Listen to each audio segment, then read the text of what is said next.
시청자 여러분 안녕하십니까? 국내외 주요 소식 전해드리는 모두의 증시 고유림입니다. 첫 번째 뉴스입니다. 주요 AI 플랫폼들이 예측한 2030년 XRP의 가격이 크게 오를 것으로 전망되면서 지금 만 XRP를 구매하는 것이 머지않아 일반 투자자에게는 거의 불가능해질 수 있다는 분석이 나왔습니다. 암호화폐 전문 매체 더 크립토 베이직에 따르면 현재 XRP 가격은 약 2.16달러로 만 XRP를 구매하려면 21,600달러가 필요합니다. 이는 미국 평균 연봉 48,000달러 투자자도 감당할 만한 금액입니다. 그러나 구글의 AI 모델 제미니는 XRP가 2030년까지 15달러에 도달할 수 있다고 예측했습니다. 이 경우 만 XRP의 가치는 15만 달러로 상승해 현재 평균 연봉의 3배 이상을 요구하게 됩니다. 오픈AI의 챗GPT는 12달러를 예상해 만 XRP 구매에 12만 달러가 필요할 것으로 보이며 일론 머스크 AI 회사 xAI의 그룹은 보다 현실적인 5.5달러를 제시했으나 여전히 5만 5천 달러에 달해 단기 구매는 쉽지 않은 수준입니다. 암호화폐 분석 플랫폼 체인질리는 XRP 가격이 최소 20.79달러, 텔레가오는 36.8달러까지 상승할 것으로 내다봤습니다. 이 경우 각각 20만 7,900달러, 36만 8,000달러가 필요해 중산층 투자자들은 시장 진입이 어려워질 수 있습니다. 전문가 에두아르도 파리나는 지금이 XRP를 장기 보유용으로 모을 마지막 기회일 수 있다며 가격 폭등 전 전략적 매입을 권고했습니다. XRP 가격 급등 전망 속에서 일반 투자자의 시장 접근성은 점차 줄어들 것으로 보입니다.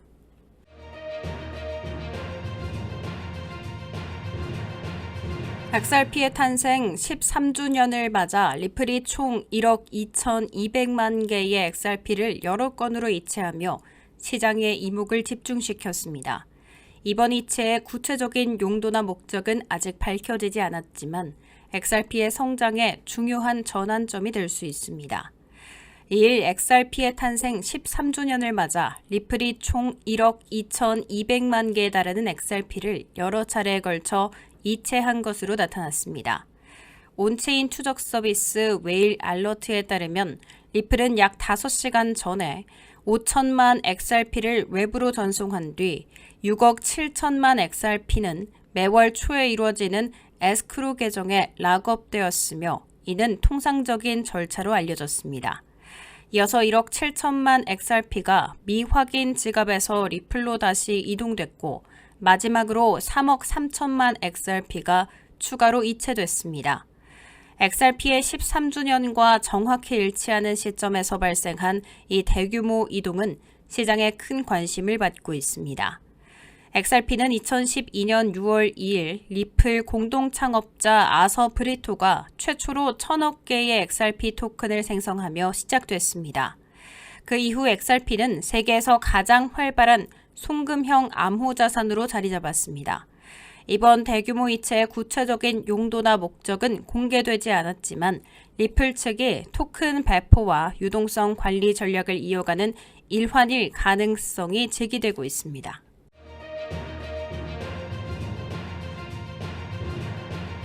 최근 양자 컴퓨팅의 발전이 비트코인 투자자들 사이에서 큰 우려를 낳고 있습니다. 일부 전문가들은 양자 컴퓨터가 비트코인의 보안을 위협할 수 있다고 경고하고 있는데요. 암호화폐 전문 매체 비인크립토에 따르면 양자 컴퓨팅의 발전이 비트코인에 미칠 영향을 두고 많은 전문가들이 우려하고 있습니다. 양자 컴퓨팅이 비트코인의 보안을 위협할 수 있다는 주장이 제기되며 이에 따라 비트코인 가격이 급락할 가능성도 언급되고 있습니다. 현실적으로 양자 컴퓨터가 비트코인 암호를 해독할 수 있는 능력을 갖추기까지는 2030년에서 2035년까지의 시간이 필요할 것으로 보입니다. 현재 구글, 마이크로소프트 등은 양자 컴퓨팅 기술을 발전시키고 있지만 비트코인 암호를 풀 수 있는 수준에 이르기까지는 여전히 몇 년이 더 걸릴 것으로 예상됩니다. 비트코인 주소와 거래는 암호학에 의존하고 있어 양자 컴퓨터의 위협에 민감합니다. 만약 양자 컴퓨터가 비트코인 암호를 돌파한다면 비트코인 주소들이 취약해질 수 있으며 이는 비트코인 시장에 큰 혼란을 일으킬 수 있습니다. 특히 사토시 나카모토의 110만 BTC가 담긴 휴면 지갑과 같은 재사용된 주소에서 큰 자산이 노출될 수 있습니다. 그러나 비트코인의 탈중앙화 특성은 위기 상황에서 빠른 대응을 가능하게 할 수 있습니다. 개발자들은 양자 저항성에 있는 암호화 표준으로 네트워크를 업그레이드하고 새로운 안전한 주소로 이주하거나 양자 안전 암호화 기술을 구현할 수 있을 것입니다. 전문가들은 양자 컴퓨팅의 위협이 현실화될 가능성이 2030년에서 2035년 사이로 예측되며 비트코인 커뮤니티는 이에 대한 준비를 충분히 할 시간이 있을 것으로 보고 있습니다. 결론적으로 양자 컴퓨팅이 비트코인 시장의 일시적인 혼란을 초래할 수 있지만 비트코인의 존재 가치를 완전히 없애지는 못할 것으로 전망됩니다.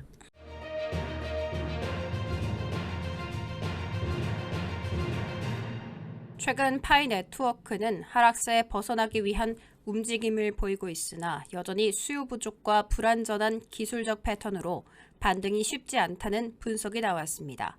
암호화폐 전문 매체 AMB 크립토에 따르면 파이 네트워크는 최근 하락세를 탈피하기 위한 노력을 기울이고 있으나 수요 부족과 불안전한 기술적 패턴이 문제로 작용하고 있어 반등이 어려운 상황입니다.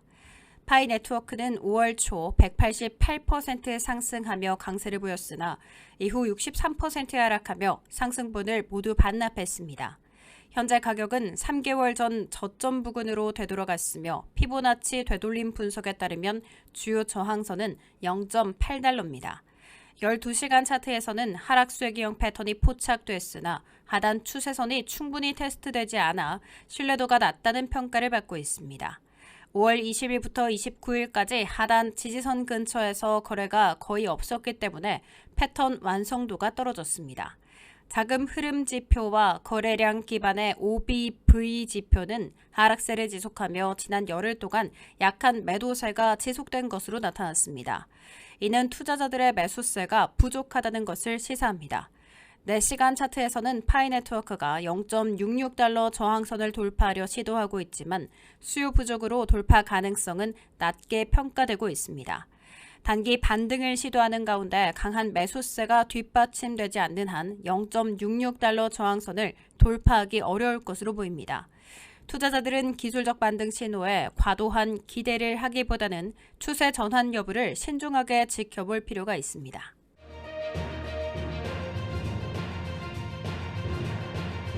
XRP가 강한 매도세 이후 회복세를 보이며 여름 반등 가능성을 시사하고 있습니다. 3일 암호화폐 전문 매체 FX 리더스에 따르면 리플은 최근 강한 매도세를 겪은 후 회복세를 보이며 여름 반등 가능성을 시사하고 있습니다. 리플의 서클 인수, 첫 XRP 선물 ETF 출시, 그리고 코인베이스의 XRP 선물 24시간 거래 도입 등 기관 수요 확대가 이 반등의 주요 원인으로 작용하고 있습니다. XRP는 2024년 11월 고점 3.39달러에서 약 50% 하락한 뒤 2025년 4월 초 1.65달러까지 떨어졌습니다. 그러나 이 지점은 2021년 저항선이자 강력한 지지선 역할을 하며 최근 XRP는 2달러 이하로 하락한 후 다시 2.65달러까지 반등했습니다. 비트코인의 조정과 함께 다시 눌렸지만 기술적 분석에서는 긍정적인 신호가 나타났습니다. 20주 단순 SMA는 XRP의 하락에 지지선 역할을 했으며 이는 매수 심리가 다시 살아나고 있다는 것을 의미합니다. 또한 XRP는 최근 스테이블 코인 발행사 서클을 인수하며 글로벌 암호화폐 금융 리더로 도약할 기반을 마련했습니다. 볼래틸리티 쉐어즈는 XRP 선물 ETF XRPI를 출시하며 규제된 투자 경로를 공식화했으며 XRP 기반 현물 ETF에 대한 기대감도 커지고 있습니다. 미국 최대 암호화폐 거래소 중 하나인 코인베이스는 6월 13일부터 XRP 선물 24시간 거래를 시작할 예정으로 이로 인해 시장의 관심이 더욱 집중되고 있습니다. 또한 리플은 글로벌 금융 인프라 혁신을 지속하고 있으며 기존 스위프트 기반 해외 송금 시스템의 문제점을 해결할 수 있는 XRP와 RLUSD 기반 결제 네트워크를 강조하고 있습니다. 이러한 기술 혁신은 비용 절감과 투명성 측면에서 전통 금융 시스템을 대체할 대안으로 주목받고 있습니다. XRP의 최근 반등은 단순한 기술적 회복이 아닌 기관 채택, 기술 혁신, 상품 확장 등이 결합된 결과로 해석됩니다. 주요 지지선이 유지되고 시장 심리가 우호적으로 전환된다면 하반기 XRP는 강한 상승세로 전환할 수 있다는 기대가 커지고 있습니다.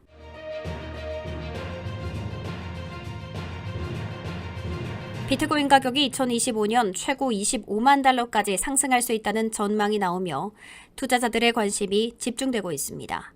3일 블록체인 매체 코인텔레그래프에 따르면 반에크, 갤럭시 디지털, 펀드 스트릿의 애널리스트들이 비트코인의 2025년 가격을 18만 달러에서 25만 달러 사이로 전망하고 있습니다. 이는 과거 가격 사이클, 기관 투자자들의 채택, 그리고 규제 완화가 주요 요인으로 작용하고 있기 때문입니다.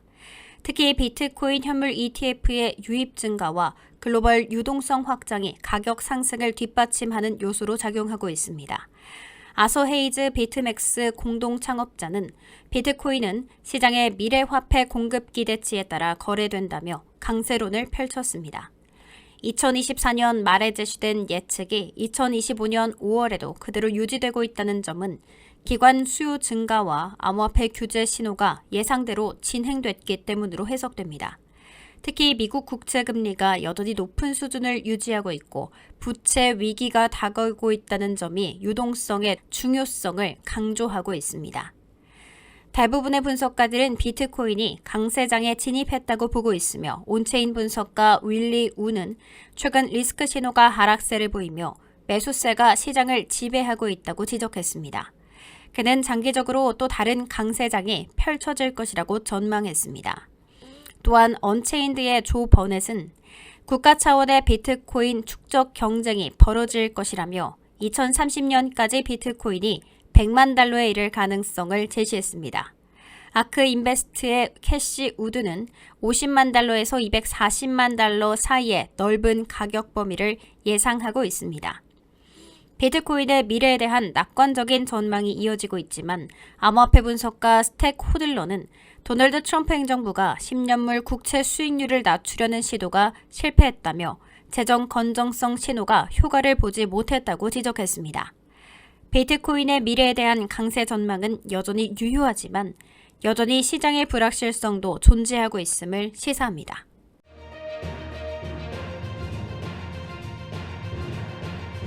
XRP와 솔라나가 비트코인에 이어 새로운 상장기업 암호화폐 준비금 전략에 포함되며 기관 투자자들의 알트코인 수요가 본격화되고 있습니다. 3일 암호화폐 전문 매체 비인크립토에 따르면 XRP와 솔라나가 비트코인에 이어 새로운 상장기업 암호화폐 준비금 전략에 포함되며 기관 투자자들의 알트코인 수요가 본격화되고 있다는 분석이 나왔습니다. 이는 마이크로스트래티지의 BTC 중심 전략이 알트코인으로 확장되고 있음을 보여줍니다.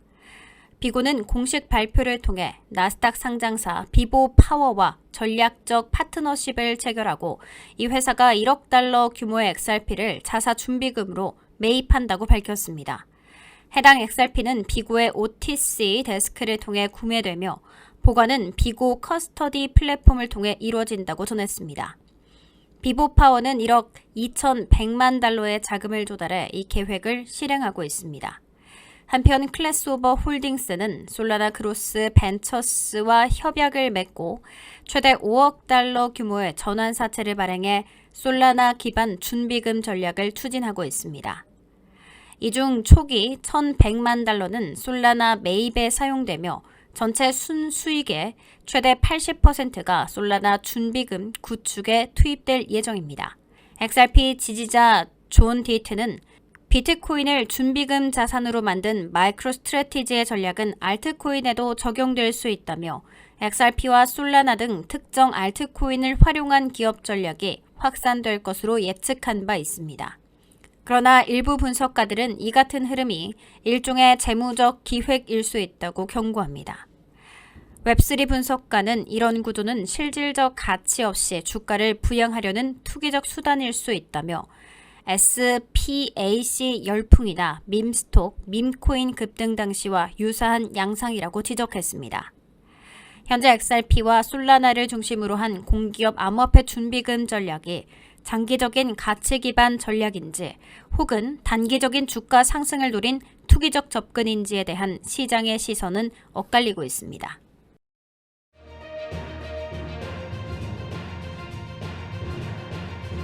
한국수력 원자력이 체코 원전 수출이라는 역사적인 쾌거를 이뤘습니다. 한국형 원전 APR-1000 2기가 체코 두코바니 지역에 들어서게 된 건데요. 이번 수주는 대한민국이 아랍에미리트에 이어 두 번째 원전을 수출한 쾌거로 유럽 시장 진출의 신호탄이란 점에서 더욱 큰 의미를 갖습니다. 4일 체코 두코바니2 원자력 발전소와 한국수력 원자력이 두코바니 5, 6호기 신규 원전 건설 본계약을 전격 체결했습니다. 이는 전날 체코 최고행정법원이 경쟁사였던 프랑스 EDF가 제기한 계약금지 가처분 신청을 최종 기각하며 빠르게 성사됐습니다. 한수원이 공급하는 원전은 1000메가와트급 한국형 원전 APR-1000 2기로 설계부터 시공, 시운전, 핵연료 공급까지 EPC 전 과정을 책임집니다. 이번 계약에는 한전기술, 두산에너빌리티, 대우건설, 한전 KPS, 한전연료 등 이른바 팀코리아가 공동 참여하며 하도급 계약도 순차적으로 진행됩니다. 한수원은 프로젝트를 본격적으로 착수하기에 앞서 두코바니 현장에 건설소를 설치하고 킥오프 회의를 개최해 초기 부지 조사와 인력 파견 등 핵심 절차를 신속하게 추진할 예정입니다.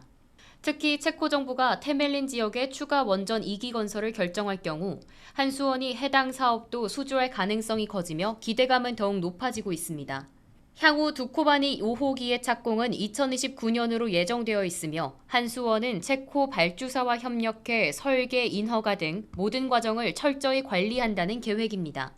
이번 체코 수주는 대한민국 원전 수출 역사상 아랍에미리트 바라카 원전에 이어 두 번째 성공 사례로 과거 유럽형 원전을 수입했던 한국이 유럽의 원전을 수출하는 국가로 성장했다는 상징적인 의미도 담고 있습니다. 황주호 한국수력 원자력 사장은 이번 계약은 대한민국 원전 산업의 기술력과 신뢰성이 국제적으로 다시 한번 입증된 쾌거이며 앞으로도 안전하고 지속가능한 에너지로 글로벌 시장을 선도하겠다고 말했습니다. 한수원은 올해 두 차례 설명회를 통해 국내 원전 협력 업체들의 체코 원전 참여를 독려할 계획입니다. 국내 원전 산업계 전반에 글로벌 경쟁력을 높이는 계기가 될 것으로 기대됩니다.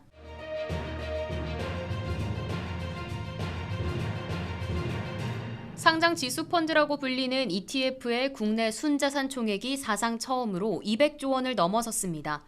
2002년 첫 도입 이후 23년 만에 이뤄낸 성과인데요. ETF는 국민재테크 상품으로 자리매김하며 국내 투자 시장의 한 축으로 부상하고 있습니다. ETF는 코스피 200 등 특정 지수를 따라가는 대표적인 패시브 투자 상품입니다. 주식처럼 거래소에서 실시간 매매가 가능하면서도 분산 투자 효과를 제공해 안정성을 갖춘 상품으로 평가받아 왔습니다. 지난 4일 종가 기준 국내 상장된 ETF들의 순자산 총액은 201조 2,845억 원을 기록했습니다. 200조 원 벽을 처음으로 넘어선 것입니다. 이는 불과 2년 전인 2023년 6월 100조 원을 돌파한 이후 2배로 불어난 수치입니다. 2002년 ETF가 국내에 처음 도입됐을 당시에는 단 4종의 상품에 불과했고 순자산 총액은 3,552억 원 수준이었습니다. 하지만 코로나19 이후 저금리 고물가 시대를 겪으며 ETF는 국민 재테크 수단으로 빠르게 확산됐습니다. 특히 이번 200조 돌파는 대통령 선거 직후 새 정부의 경기 부양 기대감에 따라 코스피가 연고점을 경신하며 가능했습니다. 증시 활황 기대가 ETF 투자 확대를 이끌어낸 셈입니다. ETF 시장의 성장과 함께 상품도 고도화되고 있습니다. 미국 우량주, 인공지능, 반도체, 고배당, 단기 채권 등 다양한 자산에 투자할 수 있는 상품이 쏟아지고 있으며 하락장에서도 수익을 추구할 수 있는 커버드콜 ETF 등 파생형 상품도 눈에 띄게 성장하고 있습니다. 현재 국내에서 유통되는 ETF는 무려 984종, 양적 성장만큼 질적 성장도 요구되는 시점입니다. ETF 수수료 경쟁이 심화되며 출혈 경쟁 우려도 큽니다. 이제는 퇴직연금, 개인연금에 ETF를 편입하는 등 장기 투자 문화를 어떻게 안착시킬 것인지가 업계의 과제입니다. ETF 시장이 단기 수익을 쫓는 투기적 시장이 아닌 국민자산 증식의 안전한 수단으로 자리매김할 수 있을지 제도적 뒷받침이 요구되고 있습니다.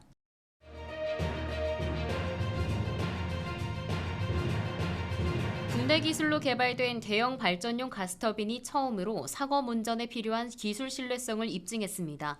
글로벌 3강이 독점하고 있던 시장에 한국 기술이 본격적인 도전장을 내민 건데요. 두산 에너빌리티가 자체 개발한 380메가와트급 가스터빈이 전격 부하 성능 시험을 통과했습니다. 산업 경쟁력 확보는 물론 수출기도 열릴 것으로 기대됩니다. 국내 기업이 개발한 대형 가스터빈이 최대 출력과 속도 조건을 모두 만족하며 전격 부하 성능 시험을 통과했습니다. 이는 상업운전 직전 단계에서 기술 신뢰성을 검증하는 핵심 시험으로 미국 GE, 독일 지멘스, 일본 미쓰비시 파워 등 세계적인 업체들과 어깨를 나란히 했다는 의미입니다. 시험을 통과한 가스터빈은 두산 에너빌리티가 개발한 380메가와트급 모델, 발전 효율 43%, 복합 발전 기준으로는 63%의 고효율을 자랑합니다. 이는 2019년 세계 5번째로 개발에 성공한 270메가와트급 모델의 후속작입니다. 전격 부하 성능 시험은 지난 2월부터 약 3개월간 두산 에너빌리티 창원 본사 내 시험장에서 진행됐습니다. 실제 발전소 조건과 동일한 환경에서 최대 속도로 가동되며 출력, 온도, 진동, 배기가스 등 100여 개 이상의 성능 지표가 정밀하게 검증됐습니다. 특히 데이터 센터용 전력 공급의 핵심 기술로 떠오른 운전 유연성 테스트도 포함됐습니다. 이는 데이터 수요가 폭증하며 세계적인 관심이 높아진 부분입니다. 실제 시장 조사기관에 따르면 전 세계 데이터 센터의 전력 수요는 2024년 63.4기가와트에서 2029년 112.3기가와트로 급증할 것으로 예상되며 북미 지역만 해도 47.6기가와트에 달합니다. 두산 에너빌리티는 이 같은 시장 상황에 발맞춰 북미 복수의 기업들과 2028년까지 10기 이상의 가스터빈 공급을 협의 중입니다. 정현인 두산 에너빌리티 부회장은 이번 시험은 두산의 기술력과 품질 신뢰성을 전 세계에 알리는 계기였습니다. 글로벌 가스터빈 시장에서도 경쟁력을 갖추기 위한 중요한 출발점이 될 것이라고 말했습니다. 두산 에너빌리티는 향후 시험 성과를 바탕으로 국내외 수출 확대는 물론 가스터빈 관련 생태계 조성과 에너지 기술 독립에 기여하겠다는 계획입니다.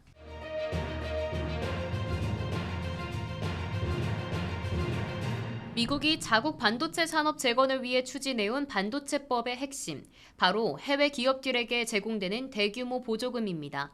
그런데 이 보조금이 전면 재검토되고 있다는 소식에 삼성전자와 SK하이닉스가 받기로 한 수조 원 규모의 지원금도 줄어들 수 있다는 우려가 커지고 있습니다. 로이터 통신에 따르면 하워드 러트닉 미국 상무부 장관이 미국 반도체법에 따라 미국에 투자한 반도체 업체들의 제공키로 한 보조금 일부에 대해 재협상을 진행하고 있다고 4일 밝혔습니다. 러트닉 장관은 이날 상원 세출위원회에 출석한 자리에서 전임 바이든 행정부 시기 반도체법에 따라 제공키로 한 보조금 중 몇몇은 과도하게 관대해 보인다며 우리는 그것들에 대해 재협상할 수 있다고 말했습니다. 러트닉 장관은 모든 합의는 더 나아지고 있다며 아직 합의가 안 된 것들은 애초부터 합의되지 말았어야 할 것들 뿐이라고 덧붙였습니다. 러트닉 장관은 이 자리에서 보조금 계약 중 일부가 미국 정부에 불리하게 체결됐다며 재협상을 통해 조정 중이라고 밝혔습니다. 실제로 일부 기업들과는 조건을 재조율했고 아직 합의되지 않은 보조금 계약은 아예 폐기 가능성도 열어뒀습니다. 이 같은 발언은 조 바이든 전 행정부 시절에 추진된 반도체 보조금이 모두 유지되지 않을 것이라는 점을 시사한 것으로 업계에선 긴장감이 커지고 있습니다. 특히 삼성전자와 SK하이닉스의 미국 투자에 따라 배정된 수조 원대의 보조금 역시 축소될 가능성이 제기됩니다. 삼성전자는 미 텍사스주 테일러에 총 370억 달러, 우리 돈 약 51조 원을 투입해 대규모 파운드리 공장을 짓고 있으며 미국 정부는 이에 대해 47억 달러, 약 6조 5천억 원의 보조금을 지원하기로 계약을 맺었습니다. SK하이닉스 역시 인디애나주에 AI 반도체용 첨단 패키징 공장을 건설할 계획이며 미국 정부는 4억 5,800만 달러, 약 6,300억 원 규모의 보조금을 약속한 바 있습니다.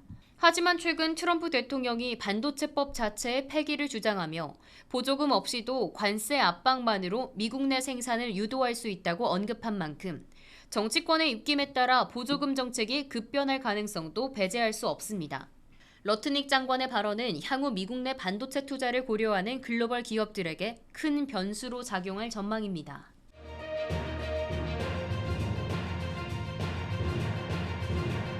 33년 만에 디램 왕좌가 바뀌었습니다. 1992년 이후 단 한 번도 내려오지 않았던 삼성전자가 처음으로 2위로 밀려났습니다. 인공지능 열풍에 힘입은 HBM의 승자가 시장 판도를 완전히 바꿔놓은 건데요. 이제 반도체 업계의 관심은 차세대 HBM4 전쟁으로 옮겨가고 있습니다. 시장 조사업체 옴디아에 따르면 올해 1분기 전 세계 디램 시장에서 SK하이닉스는 점유율 36.9%로 1위를 차지했습니다.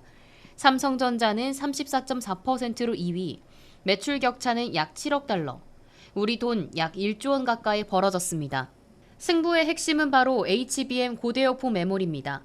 AI 반도체의 핵심 부품으로 떠오른 HBM은 특히 엔비디아 같은 AI 슈퍼 기업이 필요로 하는 고부가가치 메모리입니다. SK하이닉스는 이미 최신 5세대 HBM3를 엔비디아에 독점 공급하며 물량 완판에 성공했습니다. 덕분에 하이닉스의 영업이익률은 작년 1분기 23%에서 올해 42%로 수직 상승했습니다. 삼성전자와의 격차는 이 프리미엄 메모리가 갈랐습니다. 삼성은 여전히 디램 전반에 고르게 대응하고 있지만 고부가가치 메모리 비중이 낮아 수익성 면에서 밀리는 구조입니다. 흥미로운 건 3위 마이크론의 추격입니다. 미국의 마이크론은 HBM 강화 전략에 힘입어 점유율 25%를 기록했고 전 분기보다 3%포인트 상승했습니다. 매출도 유일하게 증가한 업체로 단기간에 가장 큰 폭의 성장폭을 보였습니다. HBM 중심의 제품 포트폴리오가 수익선 전쟁의 핵심으로 부상하고 있습니다.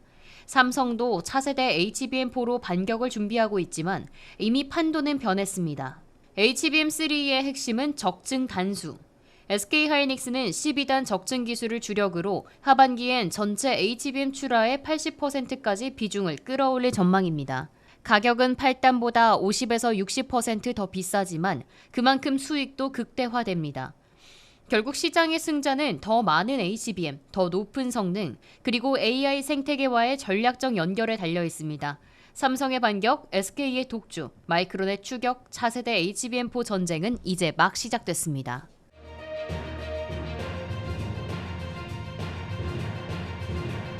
국내 최대 컨테이너 선사인 HMM의 본사 이전 문제를 둘러싸고 노동계의 반발이 거세지고 있습니다. 특히 이재명 대통령이 부산 유세에서 HMM 본사의 부산 이전 추진 의사를 강하게 밝히자 HMM 육상 노조는 정치 폭력이라고 강하게 비판하며 집단 행동도 불사하겠다는 입장을 밝혔습니다. 서울 마포구에 위치한 HMM 본사를 떠나 부산으로 이전하겠다는 대통령 발언이 논란의 중심에 섰습니다. 이재명 대통령은 지난 1일 부산 유세에서 노동자들을 설득해 동의를 받되 끝까지 안 하면 그냥 해야지 어떻게 하겠냐고 말하며 사실상 HMM 본사의 부산 이전을 밀어붙이겠다는 뜻을 내비쳤습니다. 이에 대해 HMM 육상노조는 강력하게 반발했습니다. 4일 발표한 입장문에서 상장사의 자율성과 독립성을 훼손하는 정치폭력이라며 이전 추진을 즉각 중단하라고 촉구했습니다. 노조는 현실적인 문제도 짚었습니다. 서울 본사가 부산으로 이전할 경우 해외 고객사와의 소통은 물론 수도권 기반의 직원들의 이탈이 불가피하다는 것입니다. HMM 노조 관계자는 전체 육상직 직원 중 약 90%가 서울 근무 중이다. 본사 이전이 현실화될 경우 대규모 인력 유출은 물론 조직 불안정, 신인도 저하까지 우려된다고 말했습니다. 실제로 지난해 말 기준 HMM 육상직 직원은 총 1,063명, 이 가운데 절반 이상이 수도권에 생활 기반을 두고 있습니다. 노조는 또한 이번 추진이 상법 개정 방향성과도 정면으로 충돌한다고 주장합니다.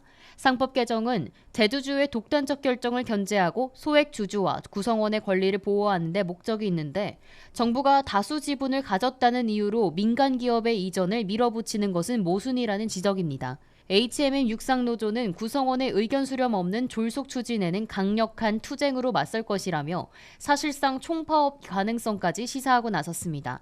HMM 본사 이전을 둘러싼 갈등, 향후 정권과 노동계 간 긴장 국면으로 이어질지 주목됩니다.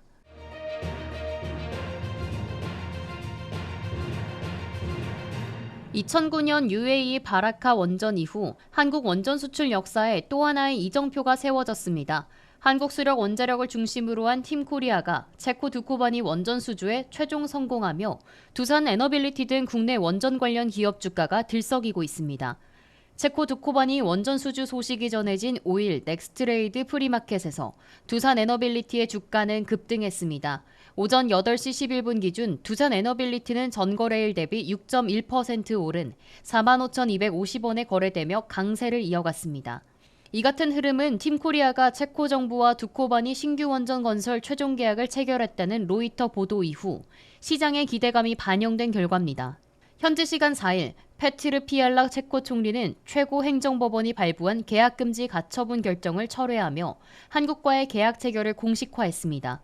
이번에 계약이 체결된 체코 원전 사업은 두코바니 5, 6호기, 테멜린 3, 4호기를 포함한 총 4기의 원전 신설 프로젝트입니다.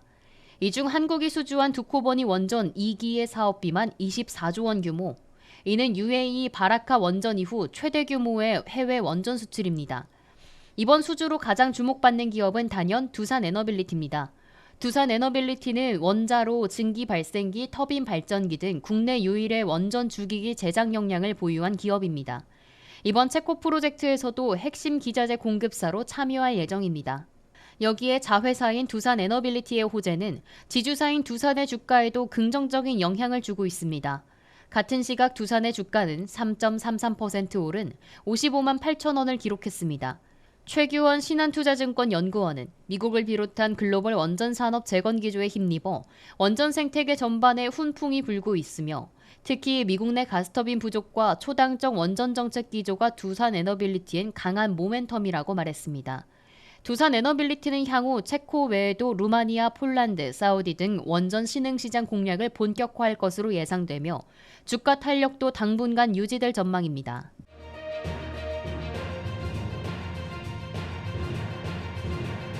바이오 기업 페트론이 미국 제약사 일라이릴리와의 협력 불확실성 우려 속에 공식 입장을 밝혔습니다.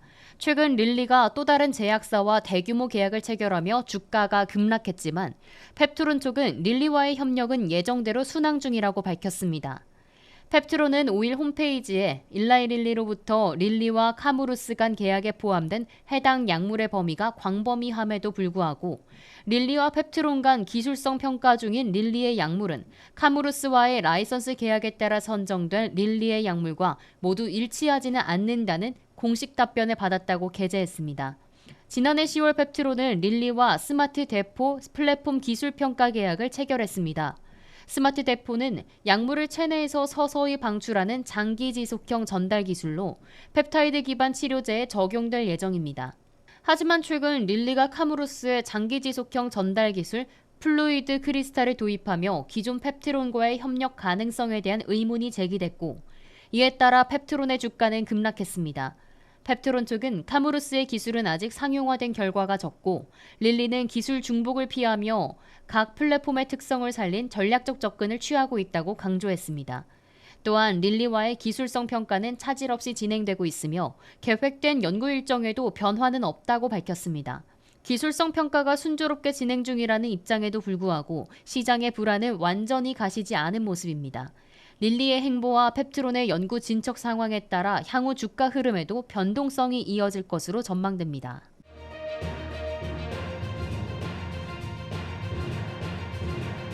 이재명 대통령이 4일 공식 취임하며 윤석열 정부의 에너지 핵심 프로젝트였던 동해 심해가스전 개발이 새 국면을 맞고 있습니다.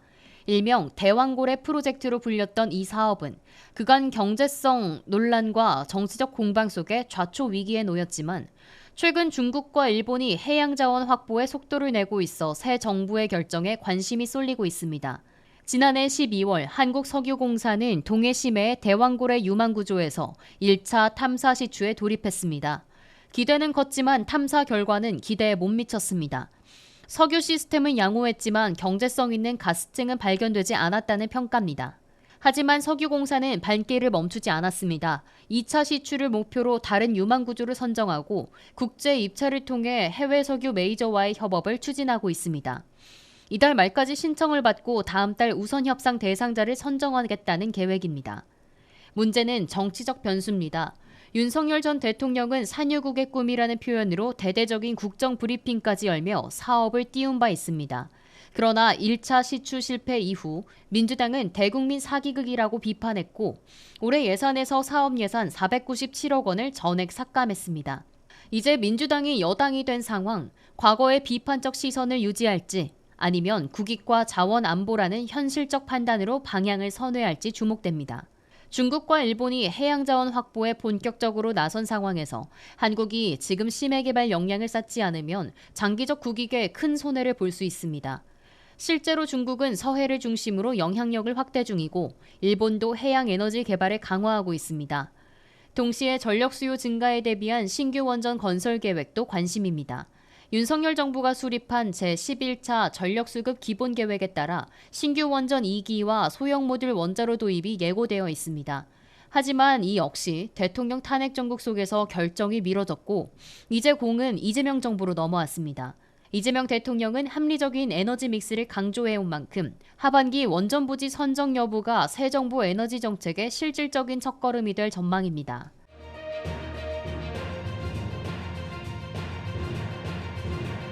한국수력원자력이 체코전력공사 이디오트와 26조 원 규모의 두코바니 원전 본계약을 체결했습니다. 이에 따라 두산에너빌리티를 비롯한 국내 원전 기업들도 발빠르게 기자재 공급 체제에 돌입했습니다. 두산에너빌리티는 주기기 담당사로서 원자로와 증기 발생기는 한국에서, 증기터빈은 체코 현지 자회사인 두산 스코다파워에서 생산할 계획입니다. 두산 스코다파워는 150년의 역사를 가진 기업으로 체코와 슬로바키아, 핀란드 등에 26기의 원전용 증기 터빈을 공급한 경험이 있습니다. 전 세계적으로 540기 이상 납품한 기록을 가지고 있어 이번 프로젝트에 대한 현지 수용성도 높은 상황입니다. 두산에너빌리티의 이번 수주 규모는 약 8조 5,480억 원, 업계에서는 연간 영업이익 200억 원 증가 효과가 기대된다고 분석합니다. 유진투자증권은 체코 2기 공급만으로도 10년간 누적 영업이익 5천억 원이 가능하다고 전망했습니다. 한편 이번 계약은 단순히 두코바니 5호기와 6호기에만 국한되지 않습니다. 체코 정부는 이후 테물린 3, 4호기 추가 발주를 검토하고 있어 전체 프로젝트 규모는 40조 원 이상으로 확대될 가능성도 있습니다. 황성원 유진투자증권 연구원은 이번 계약은 두산에너빌리티의 본격적인 원전 수출 재개를 의미합니다. 향후 추가 발주까지 고려하면 기업 가치에 중대한 모멘텀이 될 것이라고 말했습니다. 정부와 한수원은 이와 함께 기자재 납품업체를 대상으로 올해 2차례에 걸쳐 품질 기준과 기술 요건을 안내하는 유자격 공급자 설명회도 열 예정입니다. 국내 원전 기자재 중소기업 300곳 이상이 동반 진출할 기회가 열릴 것으로 전망됩니다. 대표적인 수혜 기업으로는 효성, HT 한국조선해양, 현대제철, 한화에어로스페이스, 대한전선 등이 거론됩니다.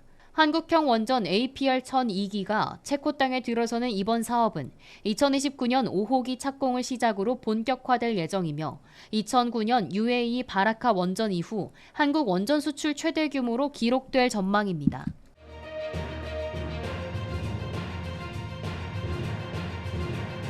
도널드 트럼프 미국 대통령이 소유한 미디어 기업이 비트코인 시장에 본격 진출합니다. 비트코인 ETF 상장 절차에 돌입하면서 가상자산 시장의 판도에도 변화가 예고됩니다. 3일 뉴욕증권거래소 아르카는 TMTG의 소셜 플랫폼 트루스소셜과 연계된 비트코인 ETF 상품 상장을 위한 19B-4 신청서를 미국 증권거래위원회에 공식 제출했습니다. 트루스소셜 비트코인 ETF는 비트코인 가격을 그대로 추종하며 투자자들이 암호화폐를 직접 보유하지 않고도 수익에 노출될 수 있는 간편한 투자 수단으로 설계됐습니다. TMTG는 이미 지난달 28일 미국 라스베이거스에서 열린 비트코인 2025 행사에서 25억 달러 규모의 주식과 전환 사채 발행을 통해 비트코인에 직접 투자하겠다고 밝힌 바 있습니다. 이 전략은 비트코인에 전사적으로 투자해온 기업 스트래티지와 유사한 행보로 전통 정치권 인사가 주도하는 ETF 상품이라는 점에서 더욱 주목받고 있습니다. 또한 TMTG는 올해 3월 글로벌 가상화폐 거래소 크립토닷컴과 손을 잡고 디지털 자산 기반 ETF 출시에 나서겠다고 발표했습니다. 지난해 1월 이후 미국에서 승인된 현물 비트코인 ETF의 시장 규모는 이미 1,300억 달러를 돌파하며 급속도로 성장 중입니다. 한편 트럼프 행정부에서 백악관 국가경제위원회 위원장을 지낸 케빈 해싯은 미국 최대 가상화폐 거래소인 코인베이스 글로벌의 자문위원으로 활동 중이며 최대 500만 달러 상당의 지분을 보유하고 있는 것으로 알려졌습니다. 가상자산과 정치 그리고 금융시장의 경계가 허물어지고 있습니다. 트럼프의 ETF 진출이 그 상징적인 신호탄이 될 수 있을지 주목됩니다.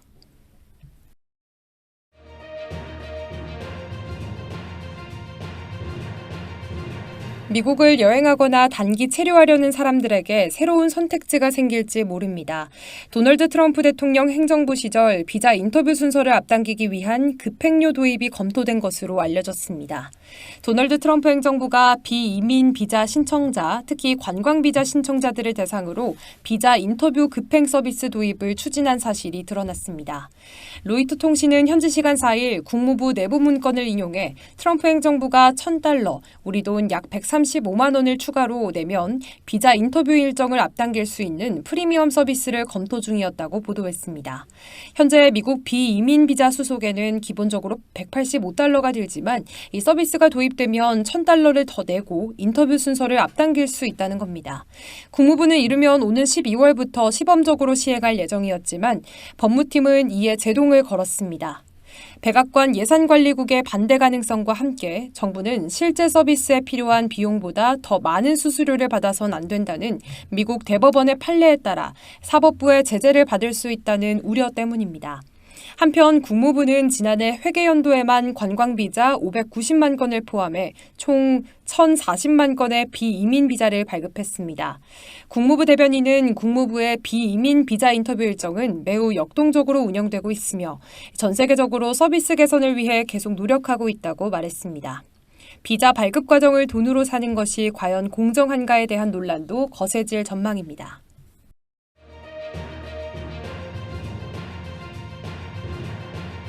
미국이 추진 중인 대규모 액화 천연가스 LNG 개발 프로젝트에 한국을 비롯한 전 세계 50여 개 기업이 전략적 파트너로 참여 의사를 밝혔습니다. 에너지 시장의 지각 변동을 예고하는 이 사업, 규모만 무려 158조 원입니다. 미국 알래스카 북부의 광대한 가스전을 활용해 아시아 시장에 천연가스를 수출하려는 대규모 프로젝트가 본격 추진됩니다.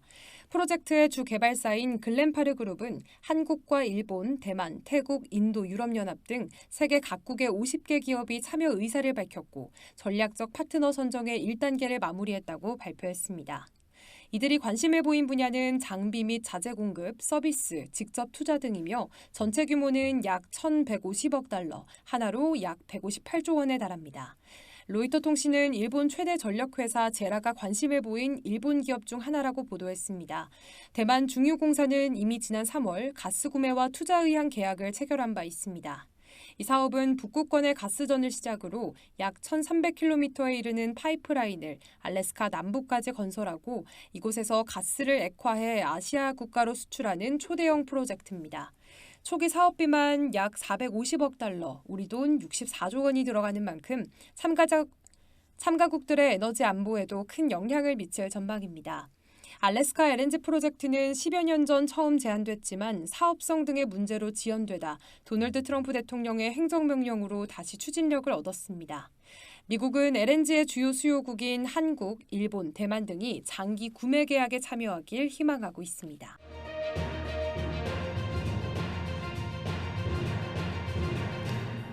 비트코인의 가격이 10만 5천 달러 부근에서 정체된 가운데 시장의 주요 관심은 10만 달러 지지선에 집중되고 있습니다.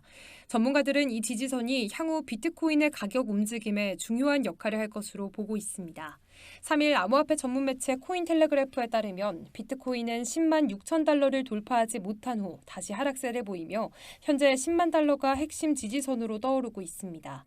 지난 5월 8일 비트코인이 10만 달러를 돌파한 이후 3주 이상 이 수준을 유지했으나 현재는 사상 최고치인 11만 1,900달러보다 6% 낮은 수준에서 거래되고 있습니다. 일부 트레이더들은 비트코인이 6월에 더 큰 조정을 받을 가능성을 경고하고 있습니다. 에벤캐피털의 창립자 미카엘 반데포페는 비트코인이 10만 6천 달러에서 저항을 받고 10만 4,300달러에서 정체되고 있다며 단기적으로 더 낮은 가격대를 테스트할 가능성이 높다고 분석했습니다. 익명의 암호화폐 분석가 크림누에보는 150일 지수이동 평균선과 맞물려 10만 달러를 테스트할 가능성이 높다고 경고했습니다. 그는 10만 달러 이하에서 유동성이 집중되어 있다고 언급하며 이 가격대에서 청산 주문과 대기 매수 주문이 쌓이고 있다는 점을 지적했습니다.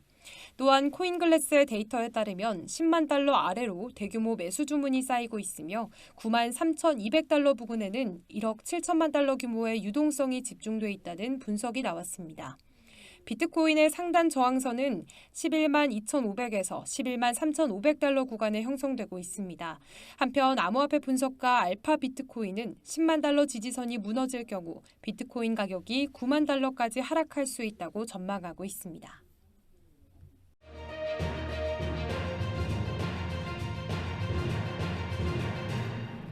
시바이누가 최근 핵심 지지선에서 반등하며 급등 가능성을 보이고 있습니다. 4일 암호화폐 전문 매체 더 크립토베이직에 따르면 시바이누는 최근 0.0000127달러 지지선에서 강한 반등을 보였으며 이 지점이 향후 상승 랠리의 출발점이 될 수 있다고 분석됐습니다.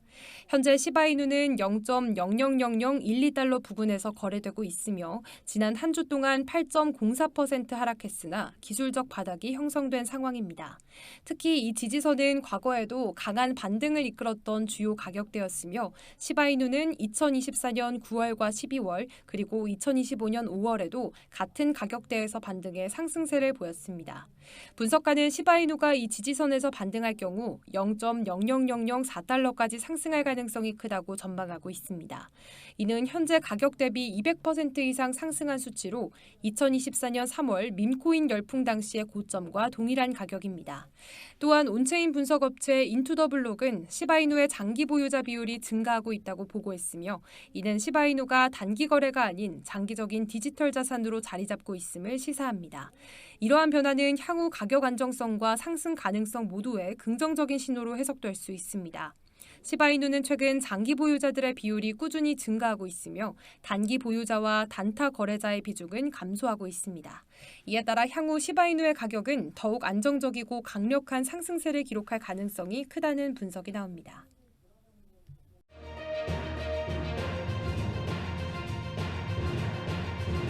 도널드 트럼프 대통령을 둘러싼 암호화폐 사업이 예상치 못한 가족 내 분쟁으로 번지고 있습니다. 공식 트럼프 월렛 출시를 둘러싼 갈등이 전 세계 투자자들의 이목을 집중시키고 있습니다. 화요일 오후 한 웹사이트가 새롭게 공개되면서 공식 트럼프 월렛 프로젝트가 세상에 등장했습니다. 이 거래 앱은 트럼프 대통령이 후원한다고 소개되며 매직 이든과 협력해 개발 중인 것으로 알려졌습니다. 이 플랫폼은 비트코인, 도지코인 등 다양한 암호화폐를 거래할 수 있도록 설계됐고 가입자들에게는 최대 100만 달러 상당의 트럼프 코인 보상을 약속하는 마케팅까지 진행됐습니다. 하지만 곧바로 트럼프 가족의 강한 반발이 이어졌습니다. 장남 도널드 트럼프 주니어는 소셜미디어를 통해 우리 가족 사업과 아무 연관이 없다고 선을 그었고 에릭 트럼프 역시 이 프로젝트는 어떤 승인도 받지 않았다며 법적 대응을 경고했습니다. 막내 아들인 베런 트럼프까지 나서서 가족이 전혀 관여하지 않고 있다고 밝혔습니다. 이번 사태는 트럼프 가문 내부의 복잡한 암호화폐 사업 구도를 적나라하게 드러내고 있습니다. 한쪽에는 트럼프의 오랜 사업 파트너인 빌 젠커가 주도하는 트럼프 민코인 프로젝트가 있고 다른 한편에는 아들들이 운영하는 월드리버티 파이낸셜이 자리하고 있습니다. 월드리버티 파이낸셜은 이미 자체 암호화폐를 통해 5억 5천만 달러의 매출을 올리고 있으며 조만간 자체 거래 앱을 출시할 계획이었던 것으로 알려졌습니다. 이번 공식 원래 발표가 양측의 경쟁을 촉발시킨 것으로 보입니다. 트럼프 코인은 처음 1달러 미만에서 시작해 한때 75달러까지 급등했으며 전체 물량의 80%를 트럼프 가문과 젠커 측이 보유하고 있습니다. 거래 시마다 발생하는 수수료로 막대한 수익을 올리고 있지만 대량 매도가 이뤄질 경우 가격 급락 위험도 존재합니다. 논란이 커지자 매직 이든과 트럼프 코인의 공식 계정은 해당 프로젝트가 진짜라고 확인했지만 이후 관련 SNS 계정은 정지된 상태입니다. 트럼프 대통령은 재임 기간 동안 암호화폐 규제 완화 정책을 적극 추진하며 업계에 우호적인 입장을 보인 바 있습니다.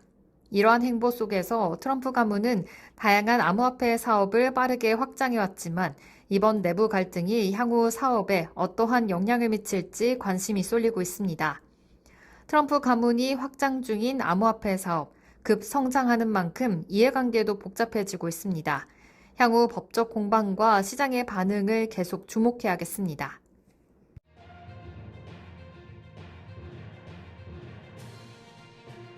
이상으로 모두의 증시 마칩니다. 본 방송에서 제공하는 정보는 투자 판단에 대한 조언일 뿐 해당 자산의 가치와 상승을 보장하지 않습니다.